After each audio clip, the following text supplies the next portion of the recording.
Medical হলে জীবনের প্রথম রমাদান আমি কীভাবে কাটালাম সেটাই চলো আজকে ভিডিওতে দেখানো যাক। হে গাইস, আসসালামু আলাইকুম, কি অবস্থা সবাই? It's myself Masum and welcome to my new video. সেদিন চট্টগ্রাম থেকে খুব সকালে চলে যাই ক্যাম্পাসে, অ্যান্ড সকালে যেই আমাদের মর্নিং শিফটে যে ক্লাসটা রয়েছে সেটা আমি অ্যাটেন্ড করি।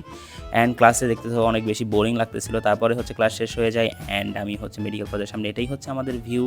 অ্যান্ড তারপরে হচ্ছে আমরা হলে চলে আসি। আগে আমরা একাডেমি বিল্ডিংয়ে থাকতাম, এখন হচ্ছে আমাদের 6 তলা কমপ্লিট হচ্ছে হল, সেখানে চলে আসি। অ্যান্ড রিফাত এবং সাফায়েত বসে আলোচনা করতেছিল। তারপর কিছুক্ষণ রেস্ট নেওয়ার পরে চলে আসি জিলাপি এবং অন্যান্য জিনিসপাতি যেগুলো ইফতারিতে দরকার ওগুলো নেওয়ার জন্য। অ্যান্ড তারপরে হচ্ছে একটা লেবু কিনলাম, একটা লেবুর দাম 25 টাকা করে নিচে গাইস, পুরা স্বর্ণের দামের মতো। তারপর এখানে জিলাপি বানাচ্ছিল, অনেক ভালো লাগতেছিল দেখতে। অ্যান্ড আমরা যেহেতু সবাই একসাথে গণরুমে ইফতার করবো তাই রেক্সিন নিয়েছিলাম। অ্যান্ড তারপর হচ্ছে ডাইনিংয়ে চলে আসি। ডাইনিংয়ে আমাদের ইফতার মেনু হিসেবে আজকে দিয়েছিল আলুর চপ, বেগুনি, পেঁয়াজু অ্যান্ড ডিম চপ, তারপর চনা বুট, তারপর হচ্ছে খেজুর, তারপর সালাদ এবং মুড়ি, তারপর হচ্ছে শরবত বানাই আমি। অ্যান্ড শরবত বানাই হচ্ছে সবাই একসাথে বসে যাই ইফতারি করার জন্য। তারপর একে একে সবাই আসতেছিল, যার যার যেগুলো যেগুলো দরকার আছে সেগুলো তারপরে হচ্ছে সবাই আজানের অপেক্ষা করতেছিল, কখন আজান দিবে কখন আজান দিবে।